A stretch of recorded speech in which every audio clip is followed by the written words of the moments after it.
Good afternoon, everyone. We're just going to give everybody a few minutes. People are still logging in, so we'll give it a minute and then we'll get started.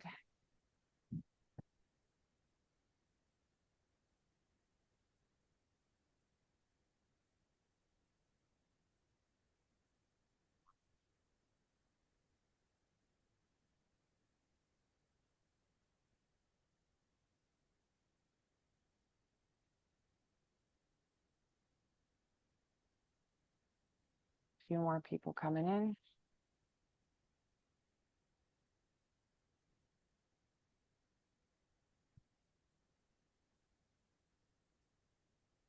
Okay, looks like there's still going to be a few folks signing in as we're going, but I am going to get started in the interest of time. We do have an hour and a half allocated for this. I'm not sure we'll need that full hour and a half, but we wanted to have it in case. So we'll get going. So good afternoon. Thank you all for joining us for today's webinar. We appreciate you taking the time and hope that you do find it beneficial. I want to thank you to all of our presenters as well, who you'll be hearing from. As we get started, I wanted to take a moment to recognize and acknowledge the traditional territories and Indigenous peoples of the different lands we are all on today. I am hosting this webinar from Mi'kma'ki, the ancestral and unceded territory of the Mi'kmaq people. I have a few opening remarks and then we'll get into the main content. So marine renewable energy is continuing to experience increased interest and support around the world. Beyond its contribution to clean energy targets, marine renewable energy resources are also pursued by many countries for the long-term sustainable economic benefits. Most notably, the offshore wind sector has become one of the fastest growing energy markets in the world. And as the global industry grows, service, supplies, new innovations and technologies are needed. This is an opportunity for Canada to export innovation, technologies, and expertise to the growing global market. As the National Association for Wave, Offshore Wind, Tidal, and River Current Energy, Marine Renewables Canada is focused on ensuring Canada is a leader in supplying marine renewable energy solutions to the world market. The central aspect of our mandate is to research international markets and locate and facilitate international business opportunities for our Canadian members. To that end, MRC is targeting international markets that help to build on past efforts and relationships, as well as those that are either emerging and present an opportunity for early market entry or offer strategic benefits due to bilateral agreements, alliances, etc. with Canada. South America is an interesting emerging offshore wind market, with many countries having promising wind resources, ambitious renewable targets, as well as existing relationships with Canadian companies and trade agreements with Canada. Brazil specifically is taking the lead on offshore wind development. So with support from the Atlantic Canada Opportunities Agency, MRC engaged a consultancy to conduct a study ascertaining the realistic commercial opportunities for Canadian firms in the Latin America offshore wind development markets, with specific focus on Brazil, and align those with the capacity and competitive capabilities of the Canadian service and supply chain.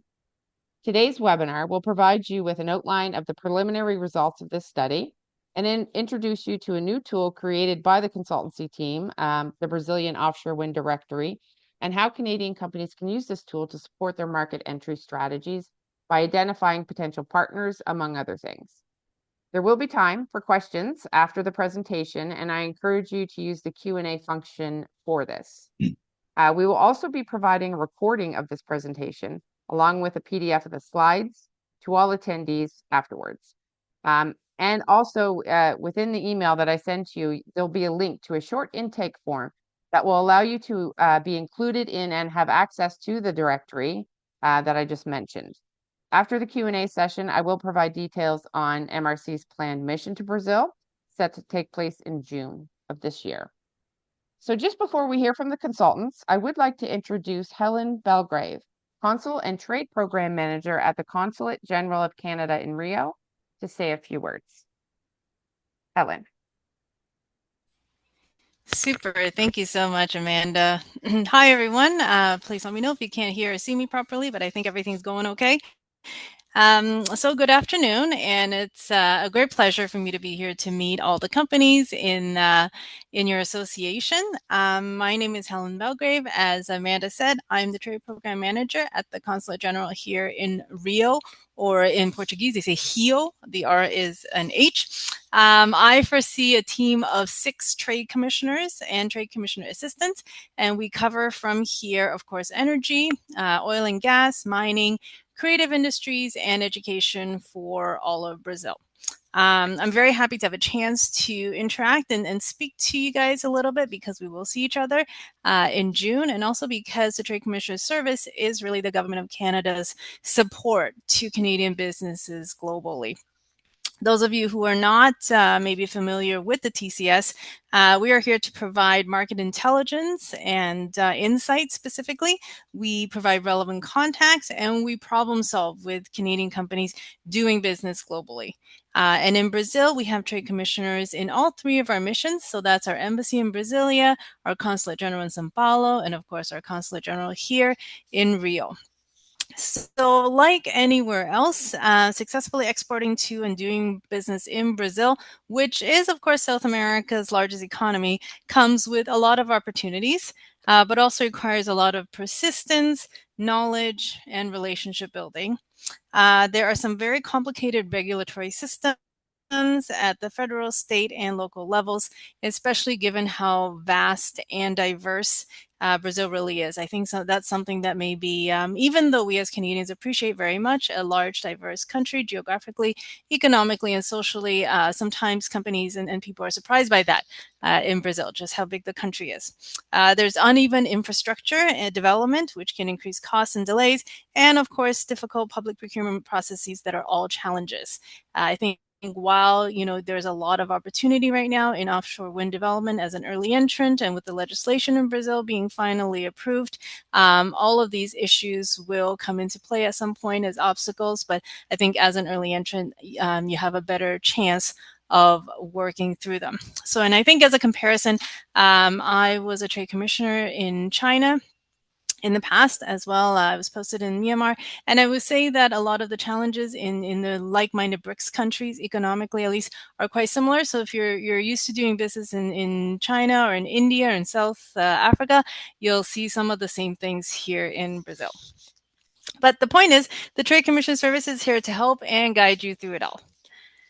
Specifically in the energy sector, if I can share a little bit, I think Canada and Brazil have a lot of similarities and synergies, which you may already know. Both generate and rely on a very significant amount of hydroelectric power at the moment. Brazil in particular is a world leader in renewables. But in terms of renewables, they have actually very little backup to support sustainability and energy security. So offshore wind really is one option that can really be a complement to their reliance on hydropower, and to ensure the supply of energy in dry seasons, for example, or during very adverse environmental conditions, which does happen in Rio and elsewhere. That causes the intermittency of renewables as a bit of a vulnerability. I think this is something that the market here and the government is trying to address. So that's an opportunity for offshore wind for sure. Both Canada and Brazil can leverage existing offshore infrastructure and expertise to benefit economically from those projects and attract significant investment as well, as I'm sure both markets are looking to create more job opportunities. Both countries are also exploring the potential to use offshore wind to produce green hydrogen, which can be used domestically or exported. That's something to look forward to, I think, down the line. So these synergies highlight the potential for the offshore wind segment, offshore energy, really, to play a crucial role in the energy transition for both countries. And I hope this can be the beginning of a very fruitful and long-lasting commercial relationship between the companies in your association and your Brazilian partners.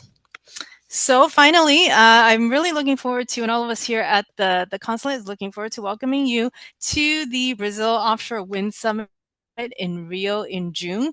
My colleague Laura Neto, who is on vacation right now, but who is actually the lead sector officer for energy, has been working with your association with Amanda, and we'll be here to help organize your participation in the summit, as well as accompany you to the state of Ceará in northeastern Brazil, which is a hub for wind energy, to just make sure that you will maximize your time in Brazil if you choose to come on the mission.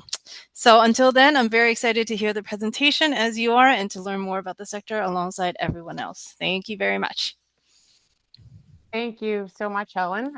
We are very much looking forward to seeing you in person in June and continuing collaborating with you and your colleagues there.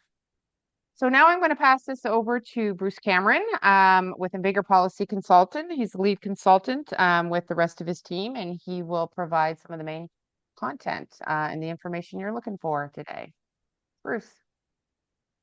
Thank you very much, Amanda. See if I can successfully get us to the presentation. There we go. Thanks very much for all of this.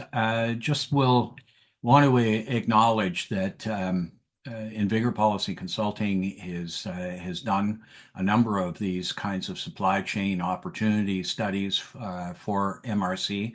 We did one for Asia.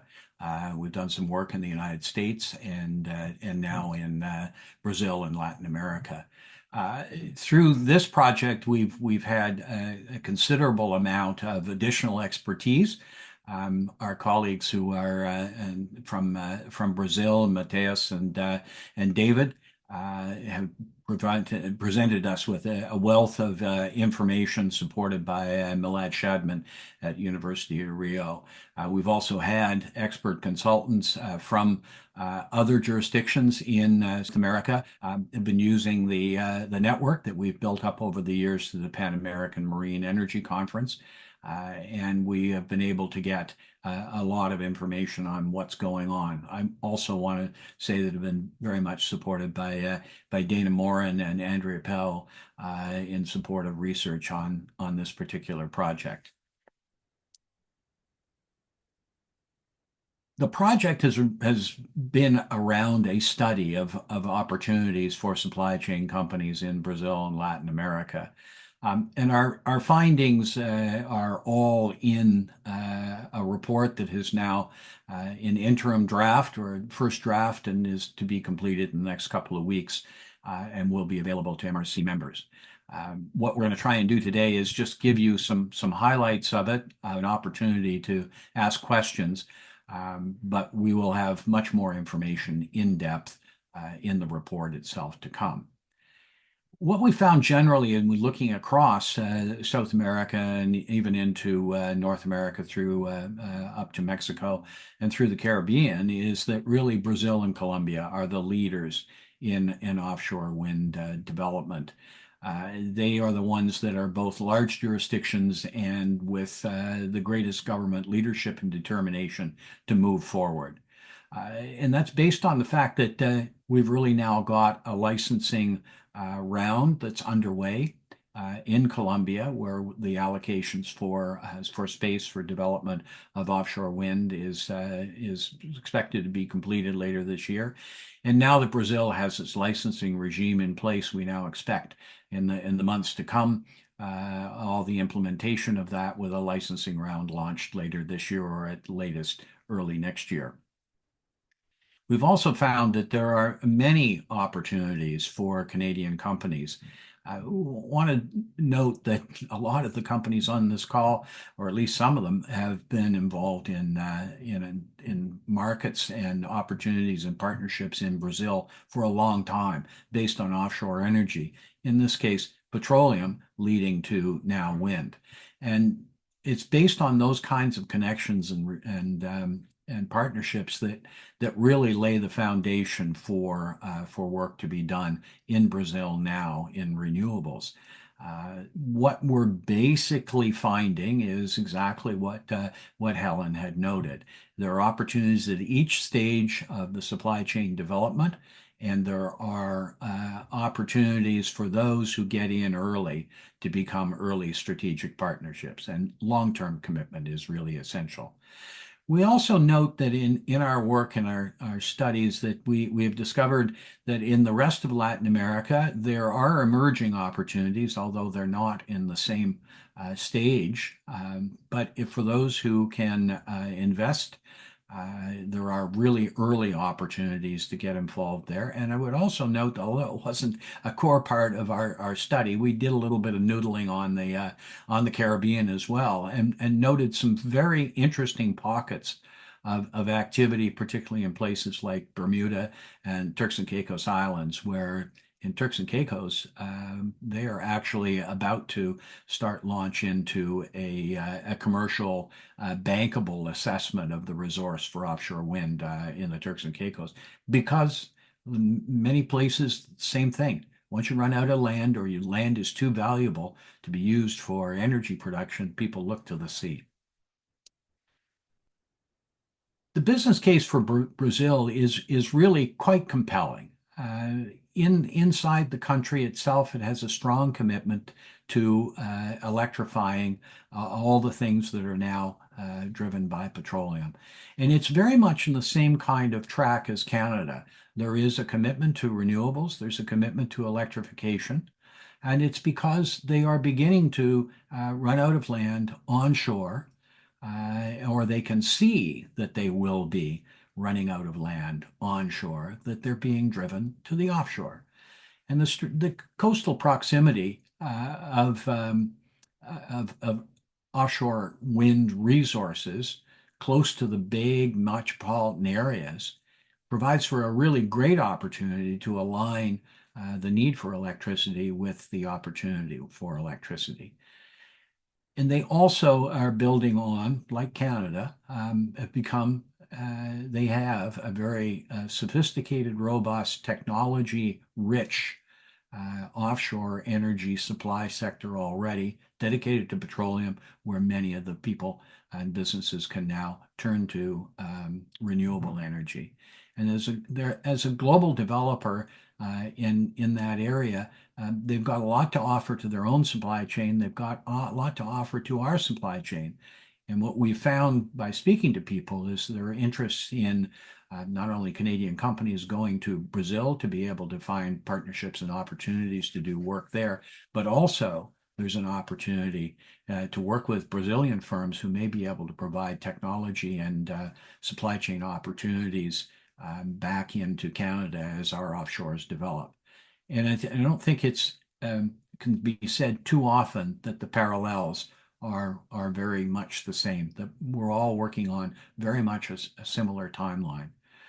And what we can also see is that because of the process in Brazil, where they opened up environmental permitting and opened up an interest, a preliminary interest in the areas, they've secured the interest of more than 100 applications for offshore wind environmental permitting, which gave them an early insight into exactly the scope of activity that they might be able to secure, and it's been immense, and that's very important to understanding the opportunity. So the policy drivers are like that of Canada. It's about environment. It's about decarbonizing. It's about finding other ways other than petroleum to be able to generate electricity and for use in the country. The legislative milestone that's really important is that they have gotten passed they passed, much like in Canada, all the legislation that's required to launch licensing. The environmental permitting was done earlier on, and the process now of actually allocating licenses is now been passed, approved by the president, and the law is in force. The challenges that they face are the same ones that we face in Canada. There are some constraints on the grid and being able to move electricity from the offshore to other other markets, and there is no clear pathway for large amounts of offshore wind to be used in a specific market or activity, whether it's domestic or export. And there's socioeconomic planning that needs to be done, and those considerations will be important ones. But these are all problems that need to be addressed, but none of them are insurmountable. When you're faced with a global climate change emergency, we don't use that word nearly as often as we have a few years ago, but it hasn't changed. It's only gotten worse. And so in that sense, all the opportunities for energy in a renewable form from all sources are being secured and are desirable everywhere. And so it's really a question of time rather than the end result. There will be an offshore wind industry in Brazil. It's rapidly moving forward now.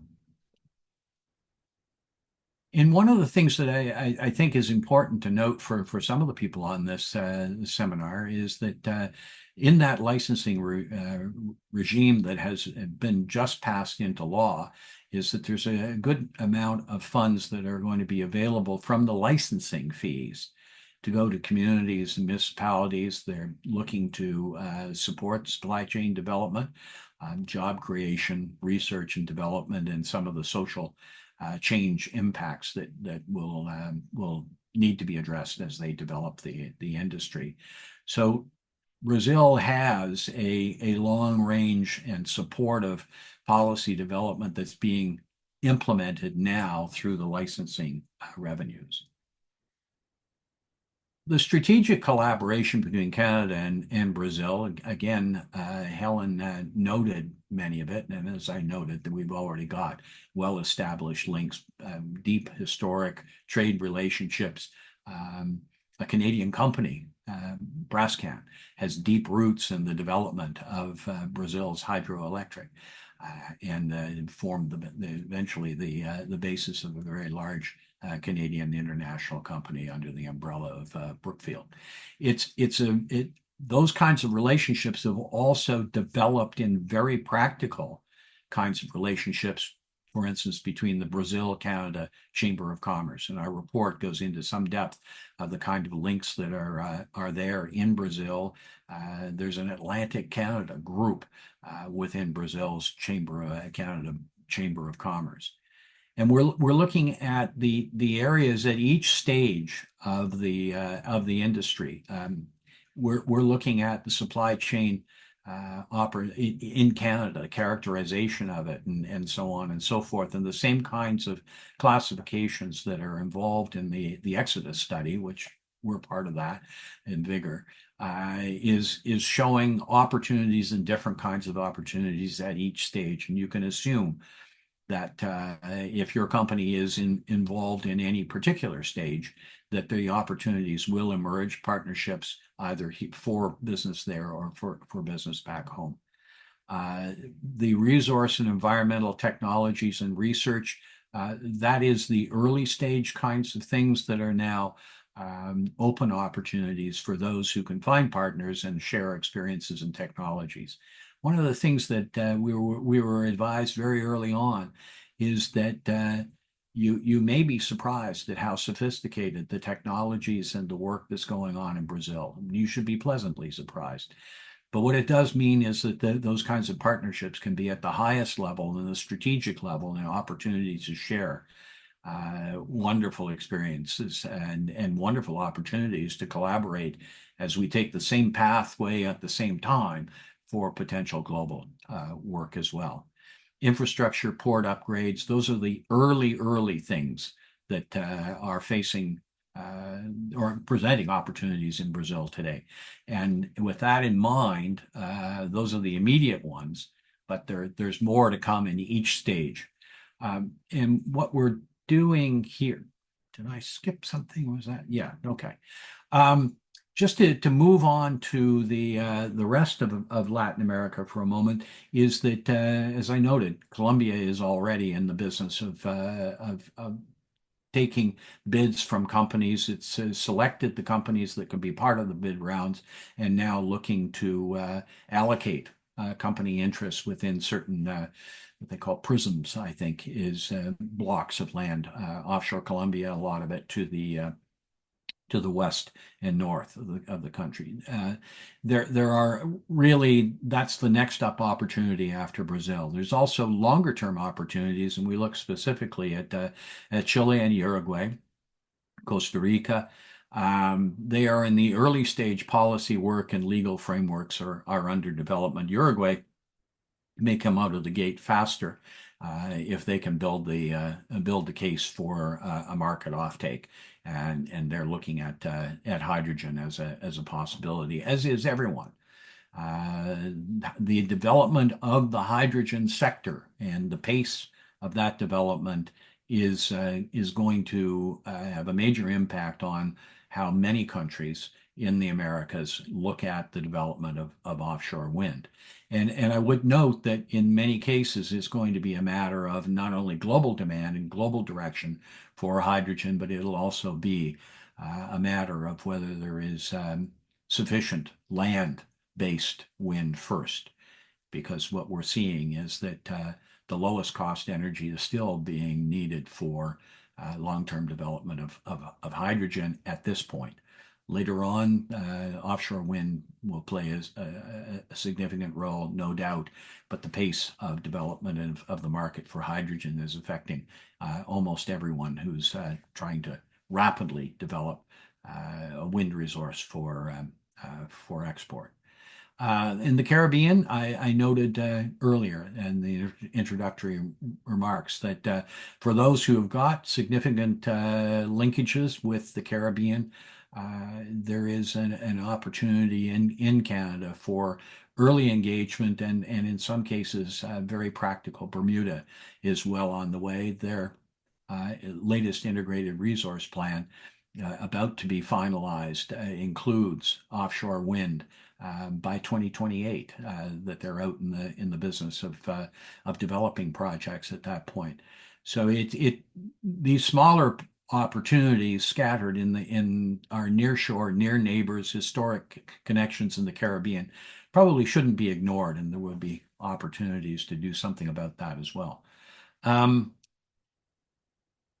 Just want to talk briefly about the other aspects of our report. We looked at trade and regulatory supports in Brazil. There are a lot of Canadian programs that would be available for a very longer term commitment and opportunity to the market. I'm assuming that the trade mission that's going to come up this spring is going to be to assess those opportunities, but there's a lot of trade supports behind it if you choose to go into test those waters.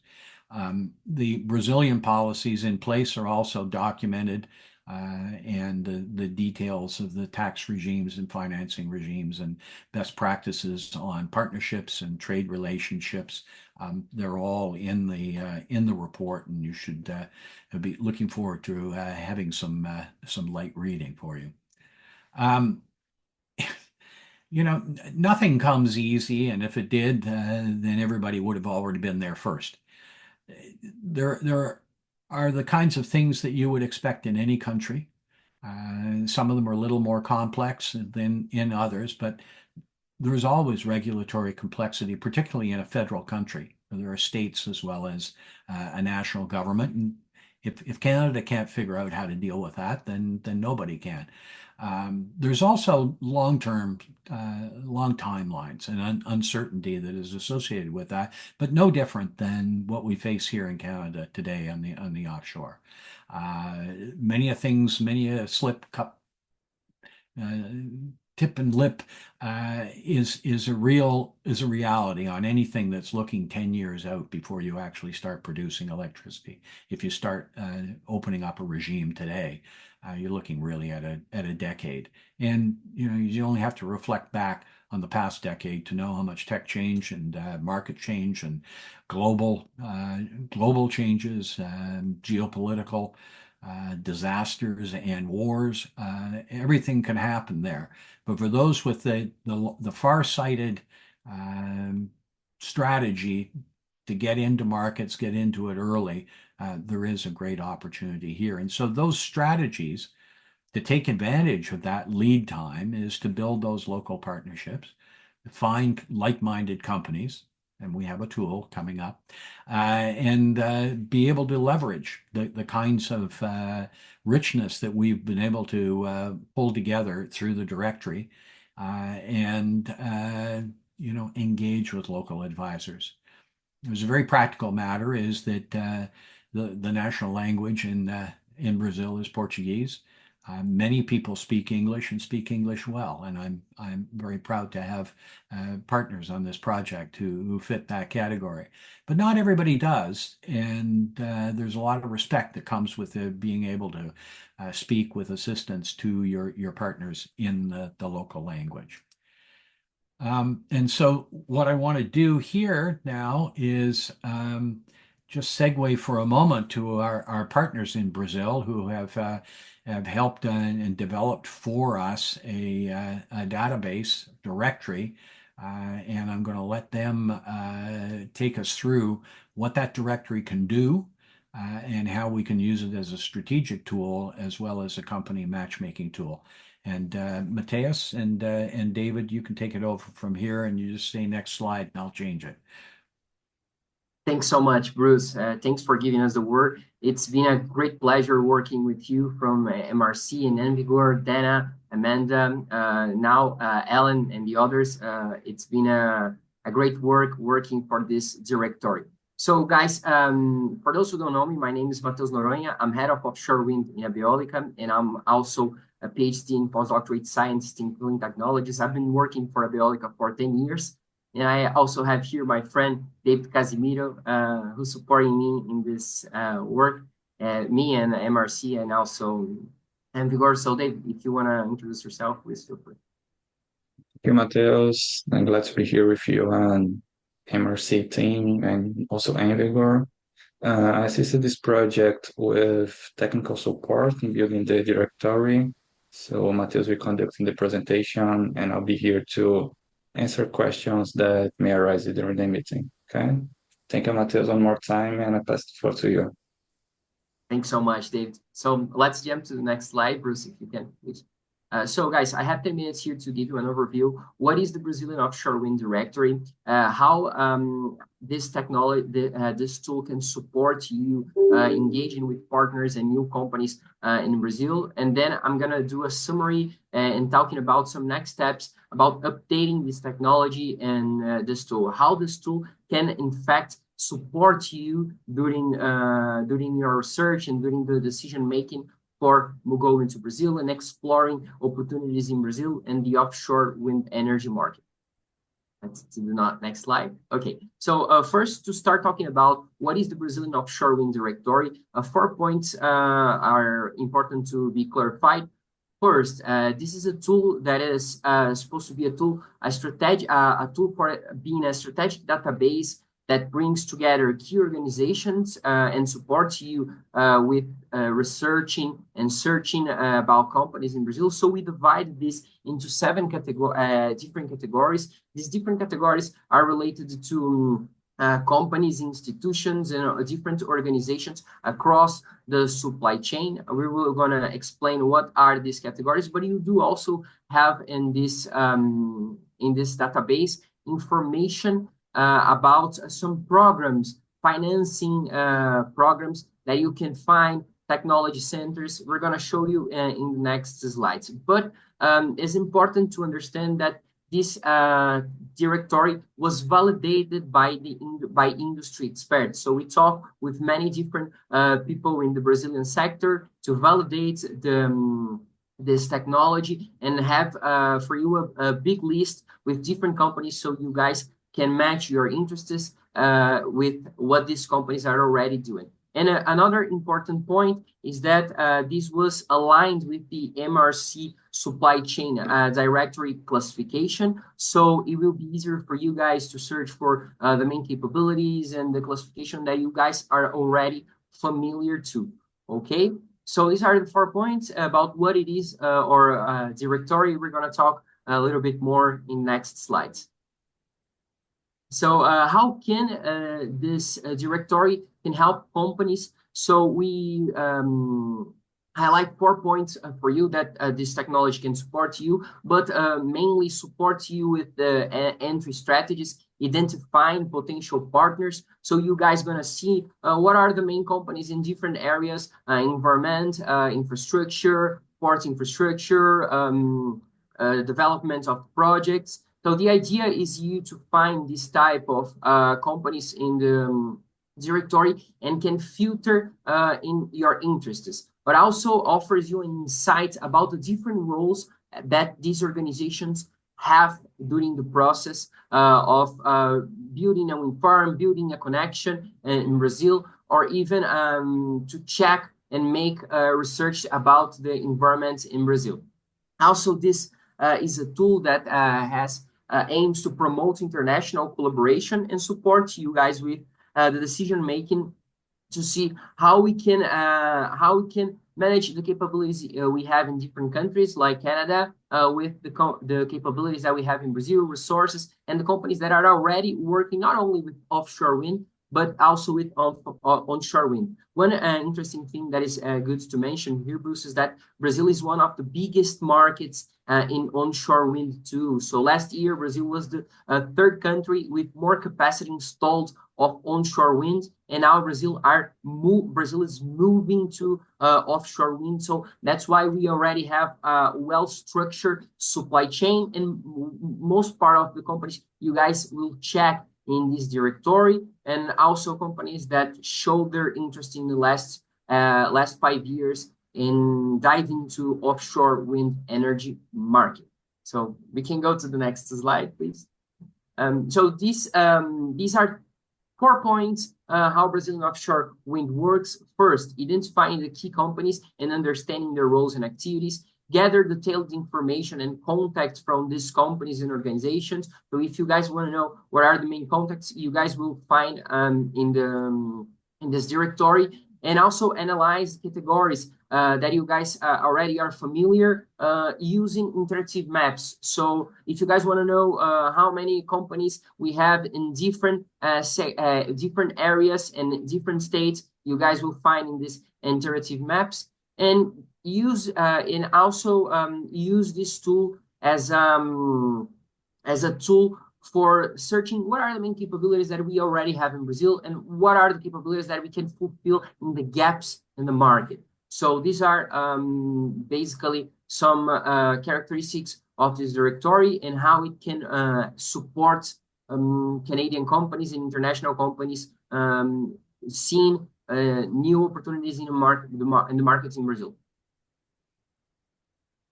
So this is the first screen of the directory.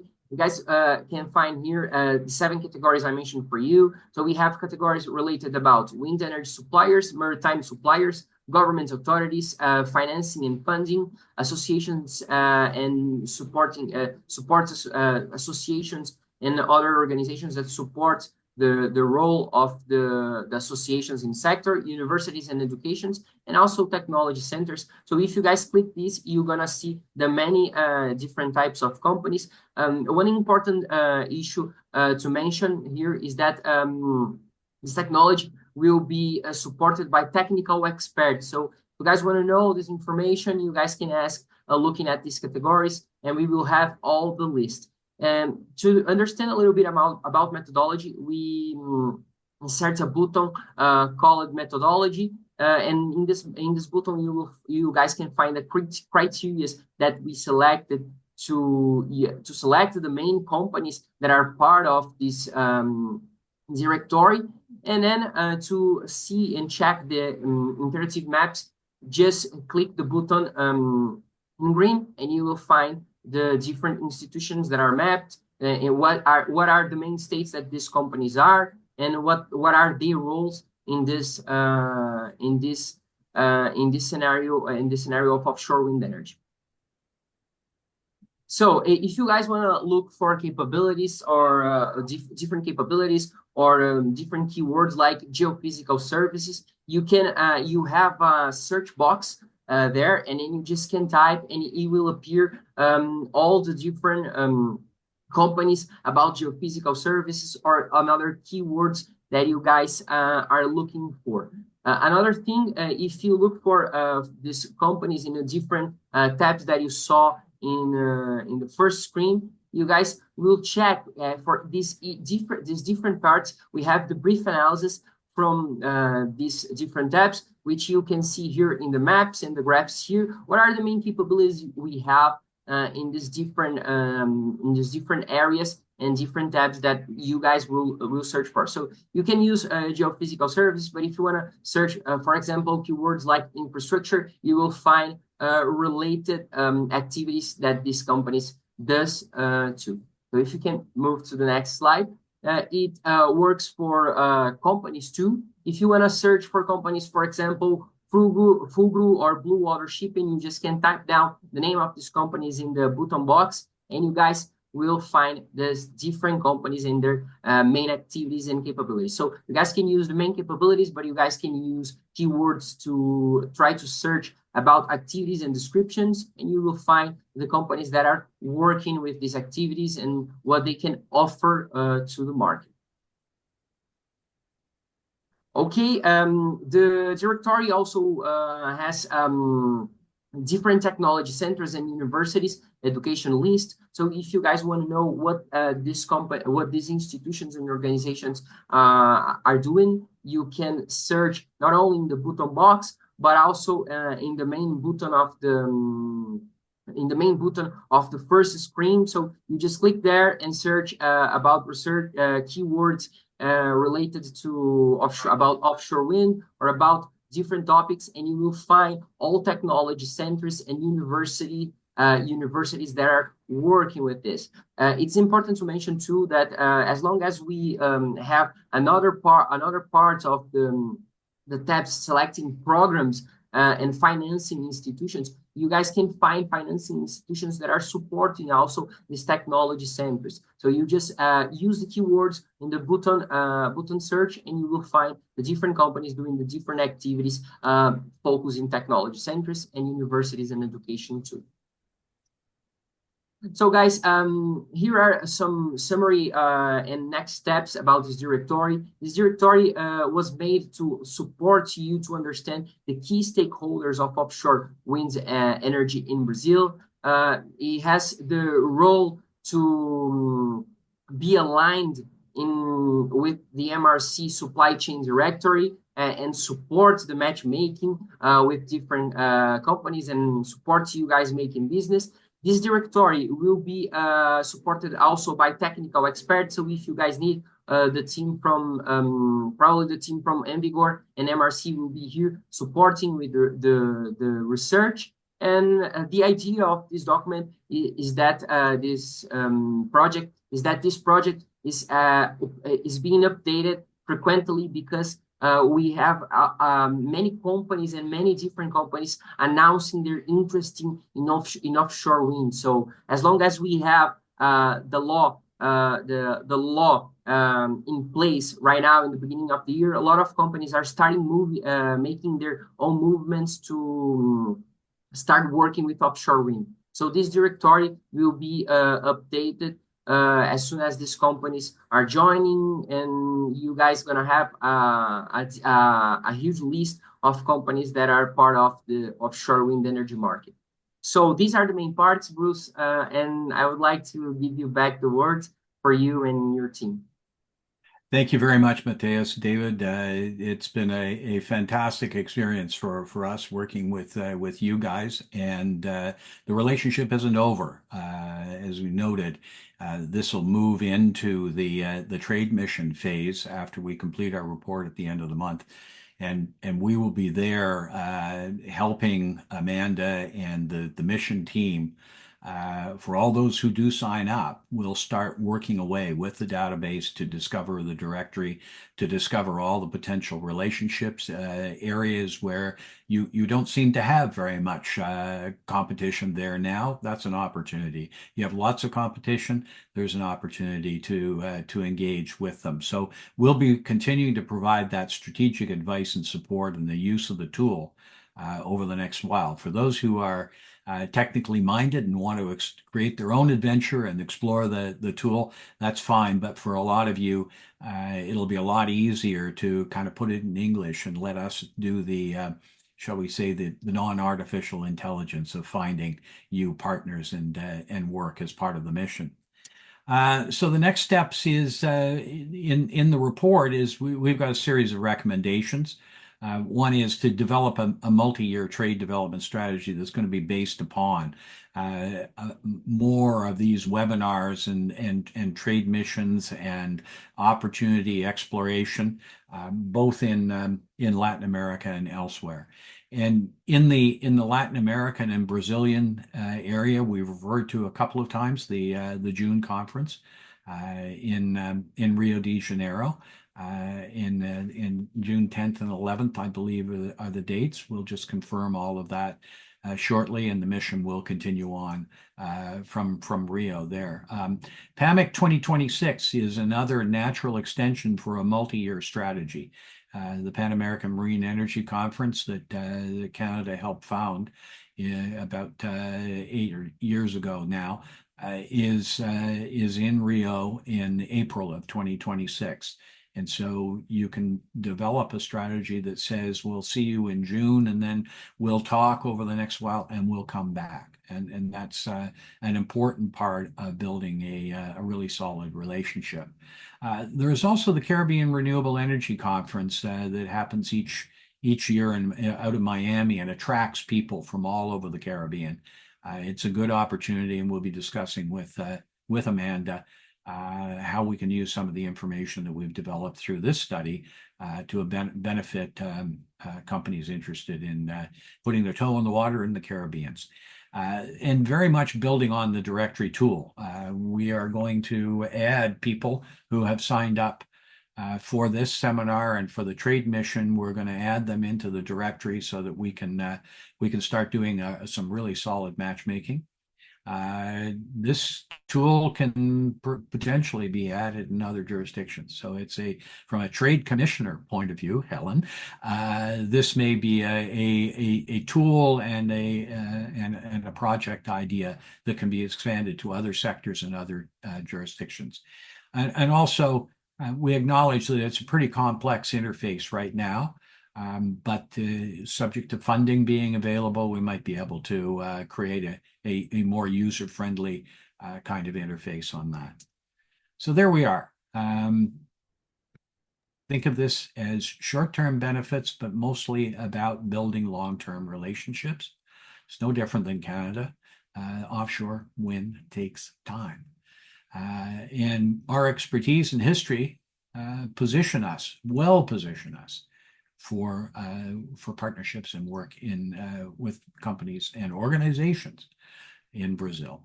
And an early and continued engagement is a lesson that we cannot repeat nearly often enough. It is always true. And building those long-term relationships are what will really end up as being good relationships. Thanks, Amanda. That's it for us for now. I just want to leave this one up for a few moments as we want to acknowledge all the people who've been involved in this project, and thanks to all of them, and really appreciate it. Thank you so much, Bruce. And Bruce is right. This we see as sort of the first step for a much longer strategy when looking at opportunities in Brazil and in South America in general. So ideally, we'll start with the study and then a mission in June. And as Bruce mentioned, there's other events, specifically PAMAC, that'll be happening in the first half of 2026, which is a great opportunity to get back to market. And we are also working with Helen and others in that area to look at bringing folks into our conference, the Marine Renewables Canada Conference, which takes place in November this year here in Halifax. So there's lots of opportunities to sort of continue on conversations and develop relationships as the months go by. We do have a few questions. The one came in regarding the directory specifically, and they were asking if it's going to be, or if it is or will be, an open platform. I attempted to respond and just said, not yet, but the plan is that it may be. So I'm not sure if I answered that correctly, but what is your vision for this database or platform? So it's part of it is how you would define open. I think that our intention, Amanda, would be to make it available for members of the Marine Renewables Canada. And as I said in the presentation, for those who are technically minded and have patience, you can start learning on how to use it and create your own adventure. That will be an opportunity, and so it'll be open to members in that sense. And I did indicate once the study is officially complete, we'll be providing more information on all of that when we release the final study. So a few more questions. First one, for small engineering consulting firms with experience in LATAM and that speak Spanish and have people already deployed there, what are the opportunities? The companies Hysobent are interested in what's happening down there. I know that's a fairly broad question, but they're a small engineering consulting firm. So I would just make this quick observation is that speaking Spanish will help you in almost all parts of Latin America, but not Brazil. And the second part of it is that probably bears some further definition of what stage, what areas, what products, and so on. And that's exactly what the directory exercise can take us through to be able to drill down to like and like, or even more so if you say, but I'd like to expand my knowledge and partnerships in these other fields and products. Can I find Brazilian companies that I might be able to partner with to be able to do work elsewhere in Latin America or Canada or anywhere else? I mean, that's the beauty of it. You can use it as a market research tool for almost any aspect of future business opportunities. Perfect. We have two other questions. One, I might request actually a bit more expansion on this. Question is just simply who is creating the BD? I'm assuming that's business development, but I'm unsure what you mean specifically about that. So if you can expand on that a little bit more, I can certainly come back to that question. But the other one is, what advantages do Canadian companies have over Europeans or even Americans for serving the Brazilian offshore wind market, considering those other regions have far greater offshore wind experience and expertise? So I'm gonna let a number of people on the screen here, for example, Mateus and David chime in after I make a few remarks, but also Helen, please feel free to jump in on this. Look, if there was no, if you just sit back and say, well, the Europeans were first, they've got a lock on it. Many of their companies are in the bidding process for getting licenses and project developments.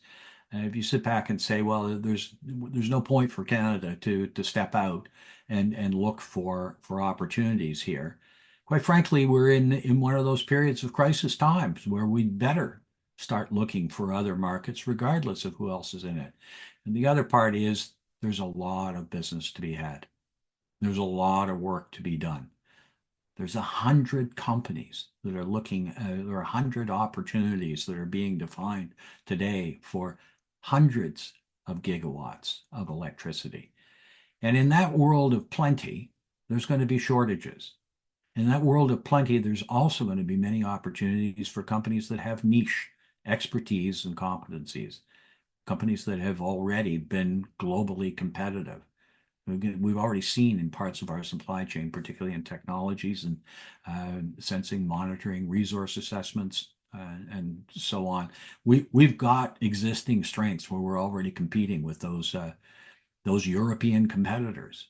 And there's lots of opportunity. In the supply chain study that we're doing for Atlantic Canada, we're continually finding that the developers are not interested in just having a single company that is the market, the go-to when they're trying to develop a lot of energy. They need multiple players in competition to be able to ensure that they're getting a reasonable price for their services that they need. And in that way, there's opportunities to probably provide more competition within the Brazilian market, which actually makes Brazil more attractive for a developer. The more that the supply chain is robust, competitive, and what roles the Canadian companies can play in helping that make happen will make Brazil more attractive and accelerate development. So that's my story on how you may be able to fit in. Please, David, Matthias, Matt. No, wonderful. I think, Bruce, you mentioned points that are very clear for companies that are interested in Brazil, especially when it comes to Brazil, guys. I'm going to talk about our market because I think it will be very interesting for all of you.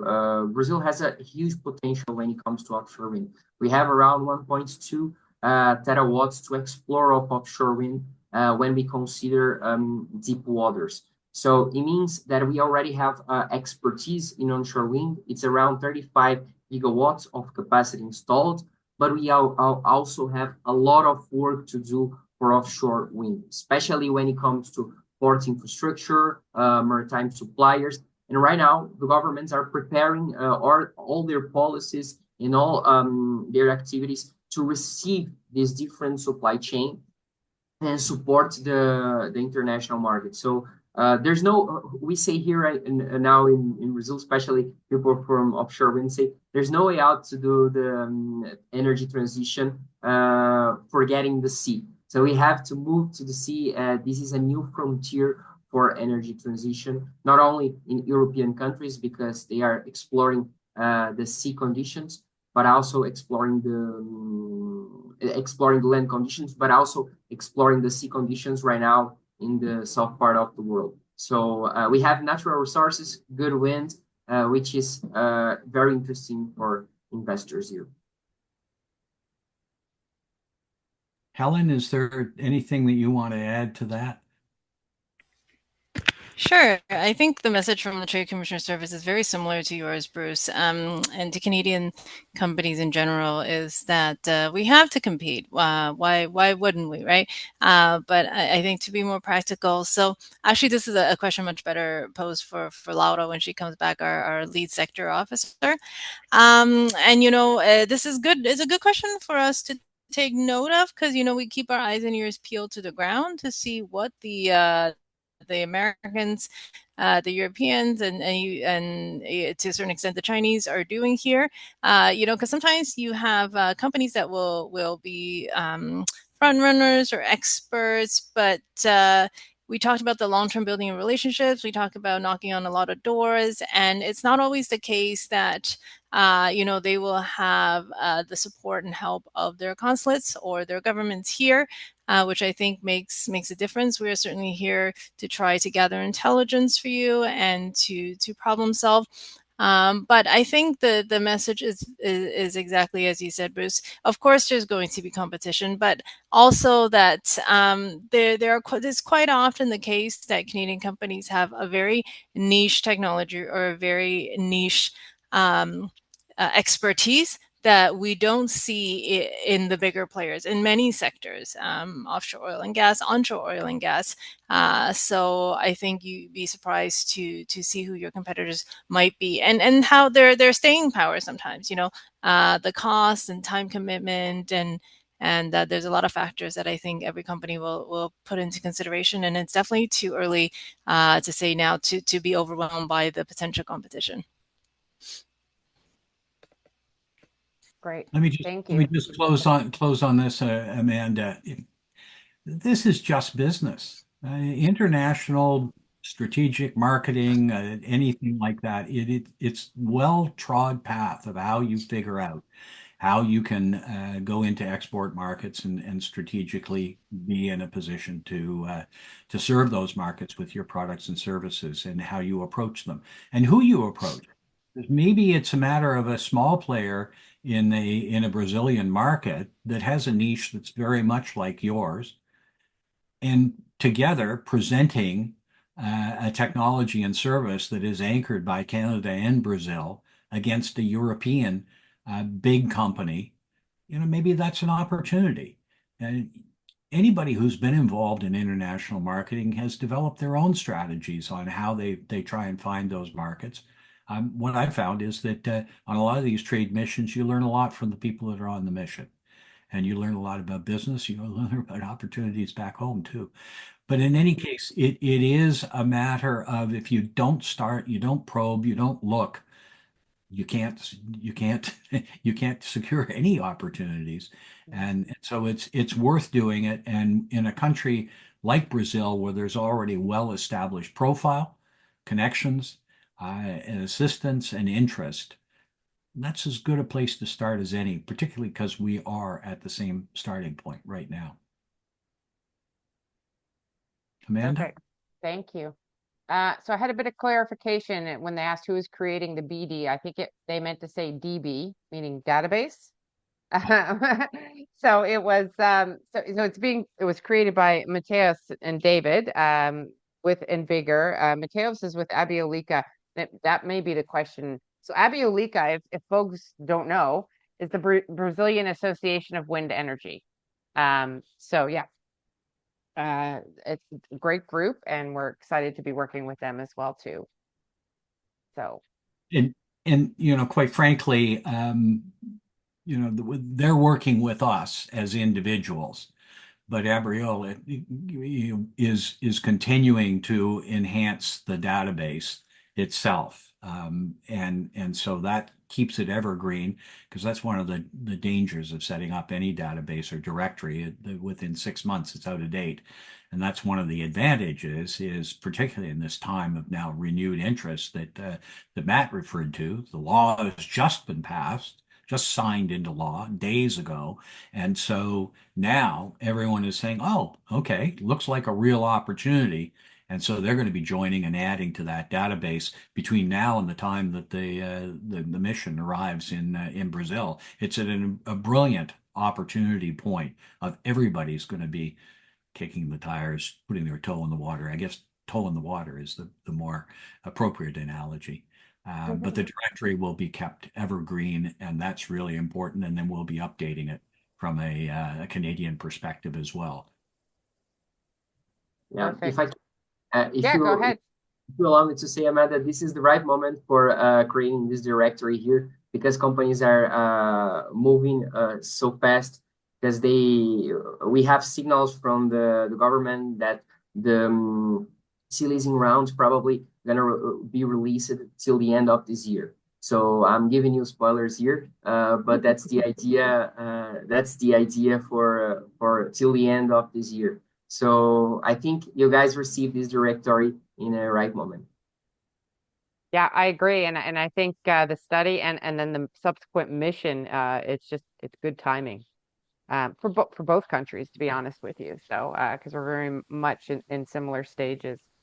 So I think that's it for questions. I have a few closing remarks specifically about the mission, but I want to thank Bruce and David and Mateus and Dana and Helen for joining us and providing some wonderful information today. And I want to let everybody know too, if you have other questions, please feel free to reach out to myself, and I can certainly pass them on to the team if I can't answer them myself. But we'll certainly do what we can to get you the information that you need. So I think we're going to wrap things up. I want to again thank you all for taking the time to join us. I hope you found it both interesting and beneficial.